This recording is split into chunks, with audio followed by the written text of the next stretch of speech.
The Call of the Wild by Jack London. Chapter 5. The Toil of Trace and Trail. 30 days from the time it left Dawson, the saltwater mail, with Buck and his mates at the fore, arrived at Skagway. They were in a wretched state, worn out and worn down. Buck's 140 pounds had dwindled to 115. The rest of his mates, though lighter dogs, had relatively lost more weight than he.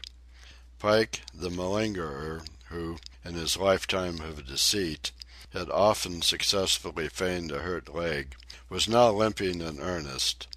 Sol-leks was limping, and Dub was suffering from a wrenched shoulder blade. They were all terribly footsore. No spring or rebound was left in them. Their feet fell heavily on the trail, jarring their bodies and doubling the fatigue of a day's travel. There was nothing the matter with them except they were dead tired.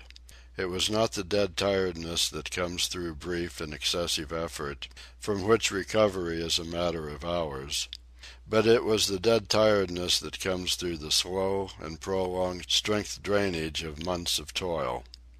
There was no power of recuperation left, no reserve strength to call upon. It had been all used, the last least bit of it. Every muscle, every fiber, every cell was tired, dead tired. And there was reason for it. In less than 5 months they had traveled 2,500 miles, during the last 1,800 of which they had had but 5 days' rest. When they arrived at Skagway they were apparently on their last legs. They could barely keep the traces taut, and on the downgrades just managed to keep out of the way of the sled. "Mush on, poor sore feets," the driver encouraged them as they tottered down the main street of Skagway. "Dis is de las'. Den we get one long rest. Eh, for sure. One bully long rest." The drivers confidently expected a long stopover. Themselves, they had covered 1,200 miles with 2 days' rest, and in the nature of reason and common justice they deserved an interval of loafing. But so many were the men who had rushed into the Klondike, and so many were the sweethearts, wives, and kins that had not rushed in, that the congested mail was taking on Alpine proportions. Also, there were official orders. Fresh batches of Hudson Bay dogs were to take the place of those worthless for the trail. The worthless ones were to be got rid of, and, since dogs count for little against dollars, they were to be sold. 3 days passed, by which time Buck and his mates found out how really tired and weak they were. Then, on the morning of the 4th day, 2 men from the States came along and bought them, harness and all, for a song. The men addressed each other as Hal and Charles. Charles was a middle-aged, lightish-colored man, with weak and watery eyes, and a mustache that twisted fiercely and vigorously up, giving the lie to the limply drooping lip it concealed. Hal was a youngster of 19 or 20, with a big Colt's revolver and a hunting knife strapped about him on a belt that fairly bristled with cartridges. This belt was the most salient thing about him. It advertised his callowness, a callowness sheer and unutterable. Both men were manifestly out of place, and why such as they should adventure the north is part of the mystery of things that passes understanding. Buck heard the chaffering, saw the money pass between the man and the government agent, and knew that the Scotch half-breed and the mail-train drivers were passing out of his life on the heels of Perrault and Francois and the others who had gone before. When driven with his mates to the new owner's camp, Buck saw a slipshod and slovenly affair, tent half-stretched, dishes unwashed, everything in disorder. Also, he saw a woman. Mercedes, the men called her. She was Charles' wife and Hal's sister. A nice family party. Buck watched them apprehensively as they proceeded to take down the tent and load the sled. There was a great deal of effort about their manner, but no businesslike method. The tent was rolled into an awkward bundle 3 times as large as it should have been. The tin dishes were packed away unwashed. Mercedes continually fluttered in the way of her men and kept up an unbroken chattering of remonstrance and advice. When they put a clothes sack on the front of the sled, she suggested it should go on the back, and when they had put it on the back and covered it over with a couple of other bundles, she discovered overlooked articles which could abide nowhere else but in that very sack, and they unloaded again. 3 men from a neighboring tent came out and looked on, grinning and winking at one another. "You've got a right smart load as it is," said one of them, "and it's not me should tell you your business, but I wouldn't tote that tent along if I was you." "Undreamed of!" cried Mercedes, throwing up her hands in dainty dismay. "However in the world could I manage without a tent?" "It's springtime, and you won't get any more cold weather," the man replied. She shook her head decidedly, and Charles and Hal put the last odds and ends on top the mountainous load. "Think it'll ride?" one of the men asked. "Why shouldn't it?" Charles demanded rather shortly. "Oh, that's all right, that's all right," the man hastened meekly to say. "I was just a-wonderin', that is all. It seemed a mite top-heavy." Charles turned his back and drew the lashings down as well as he could, which was not in the least well. "And of course the dogs can hike along all day with that contraption behind them," affirmed a second of the men. "Certainly," said Hal, with freezing politeness, taking hold of the gee-pole with one hand and swinging his whip from the other. "Mush!" he shouted. "Mush on there!" The dogs sprang against the breastbands, strained hard for a few moments, then relaxed. They were unable to move the sled. "The lazy brutes, I'll show them!" he cried, preparing to lash out at them with the whip. But Mercedes interfered, crying, "Oh, Hal, you mustn't!" as she caught hold of the whip and wrenched it from him. "The poor dears! Now you must promise you won't be harsh with them for the rest of the trip, or I won't go a step." "Precious lot you know about dogs," her brother sneered, "and I wish you'd leave me alone.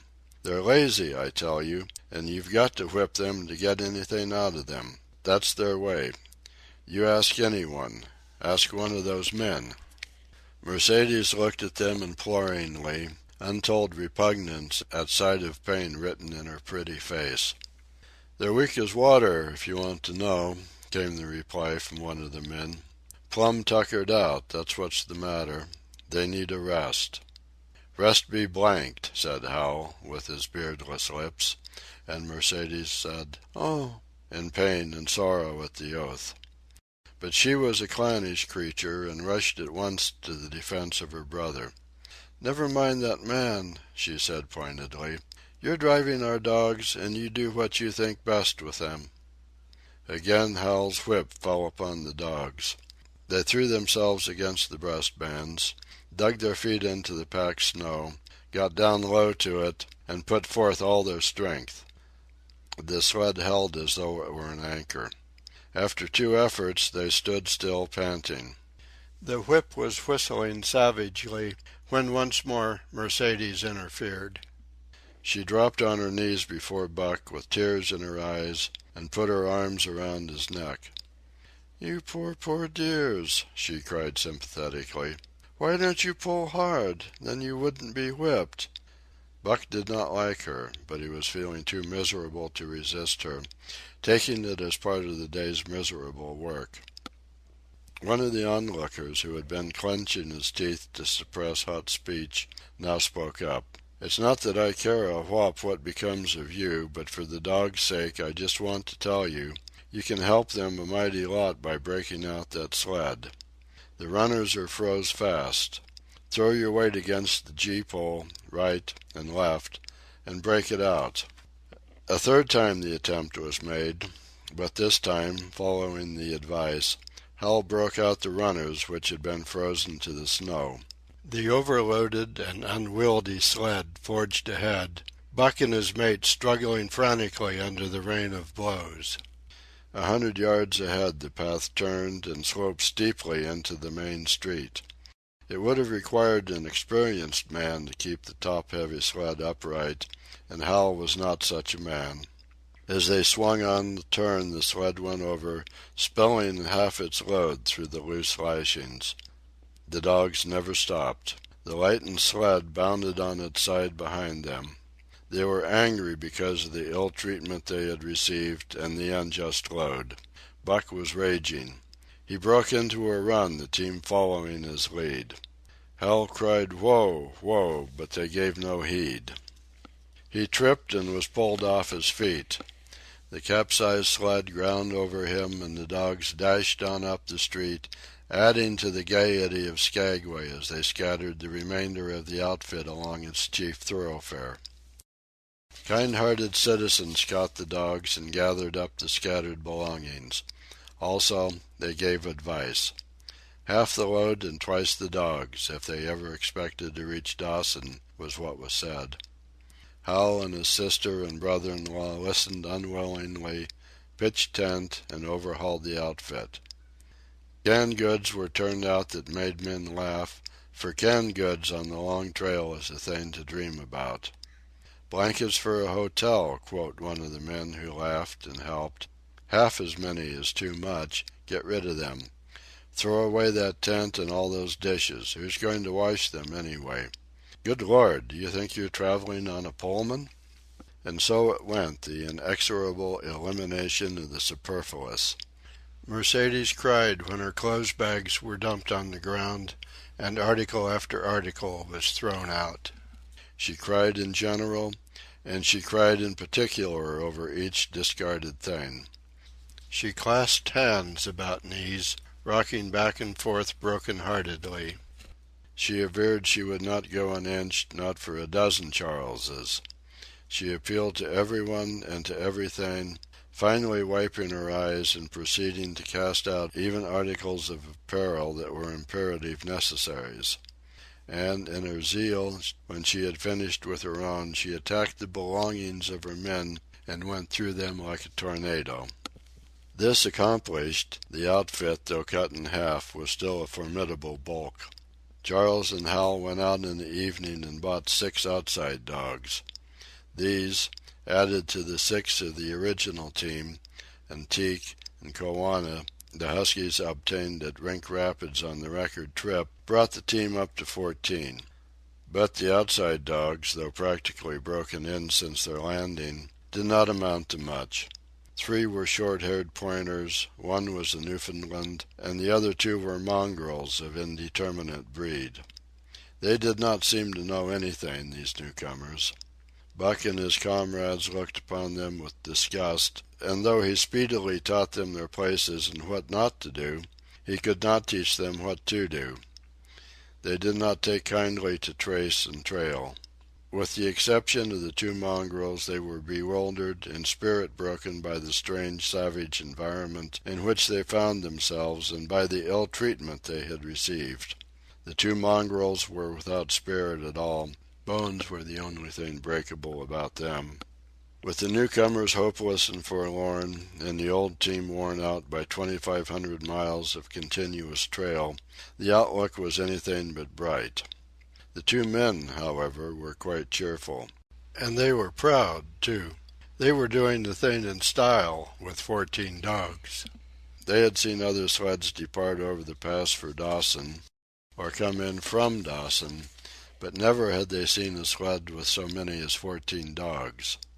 In the nature of Arctic travel there was a reason why 14 dogs should not drag one sled, and that was that one sled could not carry the food for 14 dogs. But Charles and Hal did not know this. They had worked the trip out with a pencil, so much to a dog, so many dogs, so many days, QED.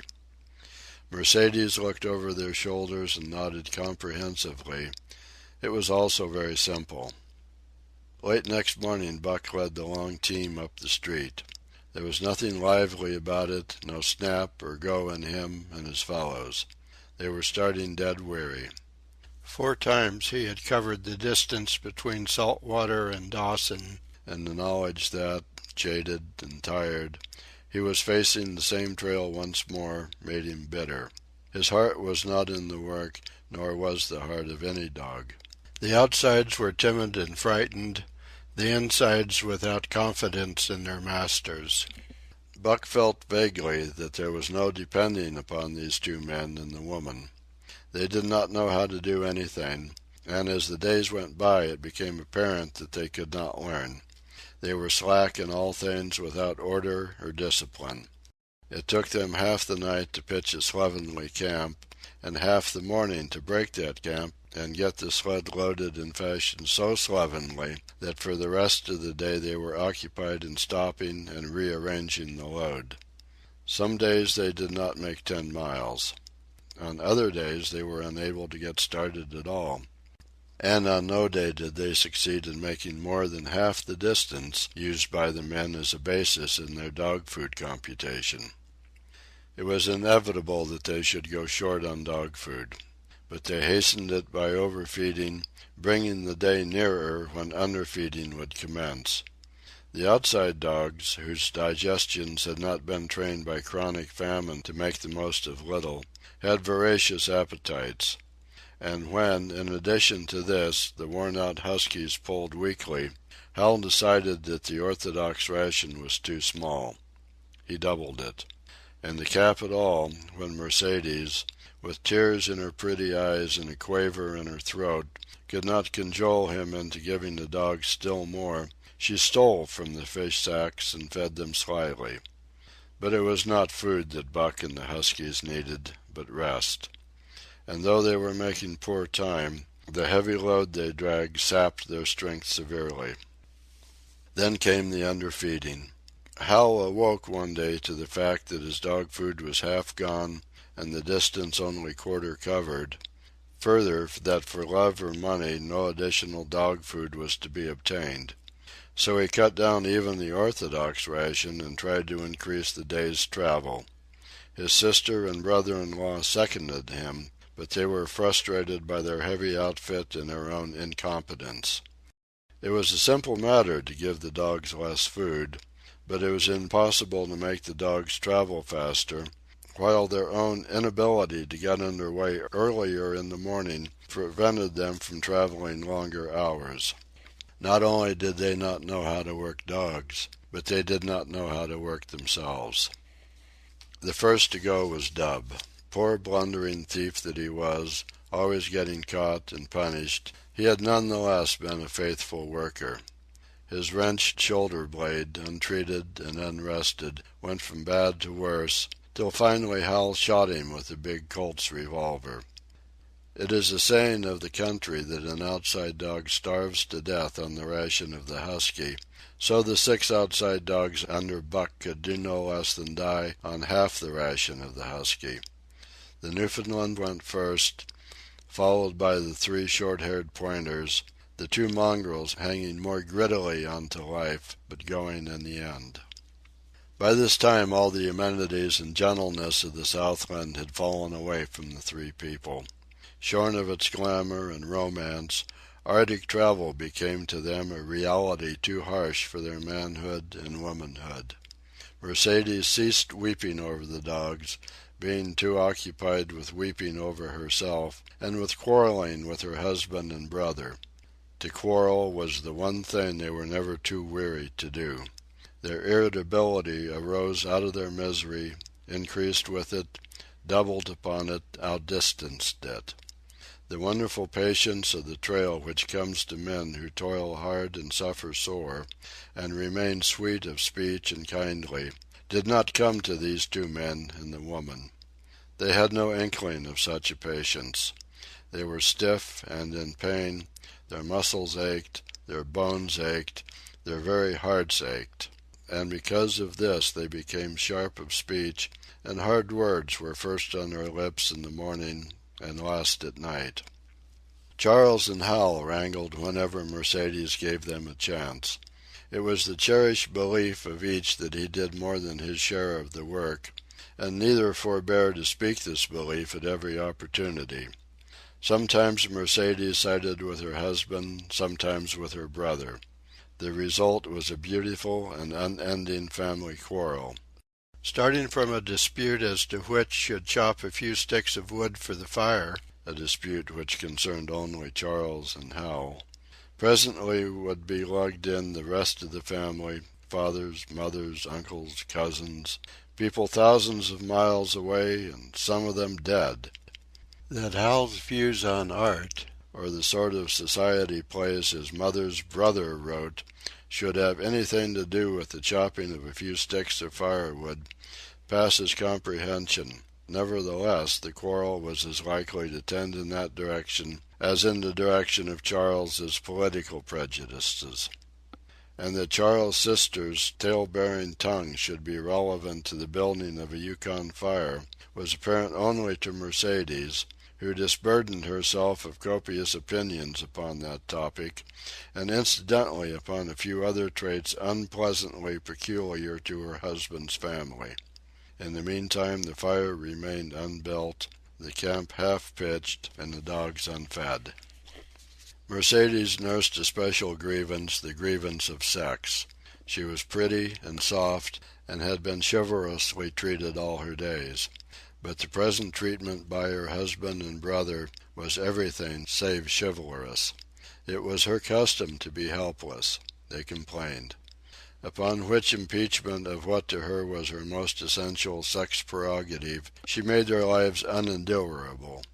She no longer considered the dogs, and because she was sore and tired, she persisted in riding on the sled. She was pretty and soft, but she weighed 120 pounds, a lusty last straw to the load dragged by the weak and starving animals. She rode for days till they fell in the traces and the sled stood still. Charles and Hal begged her to get off and walked, pleaded with her, entreated, the while she wept and importuned heaven with a recital of their brutality. On one occasion they took her off the sled by main strength. They never did it again. She let her legs go limp like a spoiled child and sat down on the trail. They went on their way, but she did not move. After they had traveled 3 miles, they unloaded the sled, came back for her, and by main strength put her on the sled again. In the excess of their own misery they were callous to the suffering of their animals. Hal's theory, which he practiced on others, was that one must get hardened. He had started out preaching it to his sister and brother-in-law. Failing there, he hammered it into the dogs with a club. At the 5 Fingers, the dog food gave out, and a toothless old squaw offered to trade them a few pounds of frozen horsehide for the Colt's revolver that kept the big hunting knife company at Hal's hip. A poor substitute for food was this hide, just as it had been stripped from the starved horses of the cattlemen 6 months back. In its frozen state it was more like strips of galvanized iron, and when a dog wrestled it into a stomach it thawed into thin and innutritious leathery strings, and into a mass of short hair, irritating and indigestible. And through it all Buck staggered along at the head of the team as in a nightmare. He pulled when he could. When he could no longer pull, he fell down and remained down till blows from whip or club drove him to his feet again. All the stiffness and gloss had gone out of his beautiful furry coat. The hair hung down, limp and draggled, or matted with dried blood where Hal's club had bruised him. His muscles had wasted away to knotty strings, and the flesh pads had disappeared, so that each rib and every bone in his frame were outlined cleanly through the loose hide that was wrinkled in folds of emptiness. It was heartbreaking, only Buck's heart was unbreakable. The man in the red sweater had proved that. As it was with Buck, so it was with his mates. They were perambulating skeletons. There were 7 altogether, including him. In their very great misery they had become insensible to the bite of the lash or the bruise of the club. The pain of the beating was dull and distant, just as the things their eyes saw and their ears heard seemed dull and distant. They were not half living or quarter living. They were simply so many bags of bones in which sparks of life fluttered faintly. When a halt was made they dropped down in the traces like dead dogs, and the spark dimmed and paled and seemed to go out. And when the club or whip fell upon them, the spark fluttered feebly up, and they tottered to their feet and staggered on. Then came a day when Billy, the good-natured, fell and could not rise. Hal had traded off his revolver, so he took the axe and knocked Billy on the head as he lay in the traces, then cut the carcass out of the harness and dragged it to one side. Buck saw, and his mate saw, and they knew that this thing was very close to them. On the next day Koana went, and but 5 of them remained. Joe, too far gone to be malignant. Pike, crippled and limping, only half conscious and not conscious enough longer to malinger. Sol-leks, the one-eyed, still faithful to the toil of trace and trail, and mournful in that he had so little strength with which to pull. Teek, who had not traveled so far that winter, and was now beaten more than the others because he was fresher. And Buck, still at the head of the team, but no longer enforcing discipline or striving to enforce it, blind with weakness half the time, and keeping the trail by the loom of it and by the dim feel of his feet. It was beautiful spring weather, but neither dogs nor humans were aware of it. Each day the sun rose earlier and set later. It was dawn by 3 in the morning, and twilight lingered till 9 at night. The whole long day was a blaze of sunshine. The ghostly winter silence had given way to the great spring murmur of awakening life. This murmur arose from all the land, fraught with the joy of living. It came from the things that lived and moved again, things which had been as dead and which had not moved during the long months of frost. The sap was rising in the pines. The willows and aspens were bursting out in young buds. Shrubs and vines were putting on fresh garbs of green. Crickets sang in the nights, and in the days all manner of creeping, crawling things rustled forth into the sun. Partridges and woodpeckers were booming and knocking in the forest. Squirrels were chattering, birds singing, and overhead honked the wildfowl driving up from the south in cunning wedges that split the air. From every hill slope came the trickle of running water, the music of unseen fountains. All things were thawing, bending, snapping. The Yukon was straining to break loose the ice that bound it down. It ate away from beneath, the sun ate from above. Air holes formed, fissures sprang and spread apart, while thin sections of ice fell through bodily into the river. And amid all this bursting, rending, throbbing of awakening life, under the blazing sun and through the soft-sighing breezes, like wayfarers to death, staggered the 2 men, the woman, and the huskies. With the dogs falling, Mercedes weeping and riding, Hal swearing innocuously, and Charles' eyes wistfully watering, they staggered into John Thornton's camp at the mouth of White River. When they halted, the dogs dropped down as though they had all been struck dead. Mercedes dried her eyes and looked at John Thornton. Charles sat down on a log to rest. He sat down very slowly and painstakingly, what of his great stiffness.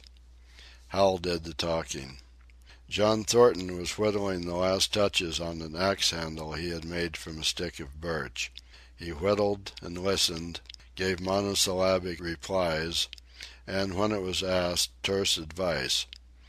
He knew the breed, and he gave his advice in the certainty that it would not be followed. They told us up above that the bottom was dropping out of the trail, and that the best thing for us to do was to lay over, Hal said in response to Thornton's warning to take no more chances on the rotten ice. They told us we couldn't make White River, and here we are. This last with a sneering ring of triumph in it. And they told you true, John Thornton answered. The bottom's likely to drop out at any moment. Only fools, with the blind luck of fools, could have made it. I tell you straight, I wouldn't risk my carcass on that ice for all the gold in Alaska." "That's because you're not a fool, I suppose," said Hal. "All the same, we'll go on to Dawson." He uncoiled his whip. "Get up there, Buck! Hi! Get up there! Mush on!" Thornton went on whittling. It was idle, he knew, to get between a fool and his folly, while 2 or 3 fools more or less would not alter the scheme of things.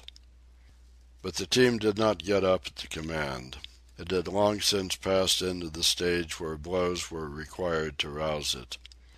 The whip flashed out here and there on its merciless errands. John Thornton compressed his lips. Sol-leks was the first to crawl to his feet. Teek followed. Joe came next, yelping with pain. Pike made painful efforts. Twice he fell over when half up, and on the third attempt managed to rise. Buck made no effort. He lay quietly where he had fallen. The lash bit into him again and again, but he neither whined nor struggled. Several times Thornton started, as though to speak, but changed his mind.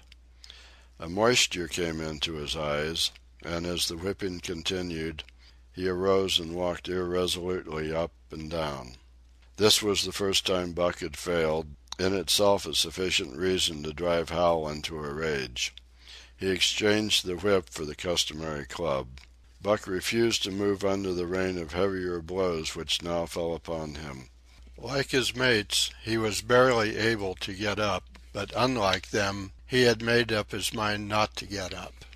He had a vague feeling of impending doom. This had been strong upon him when he pulled into the bank, and it had not departed from him.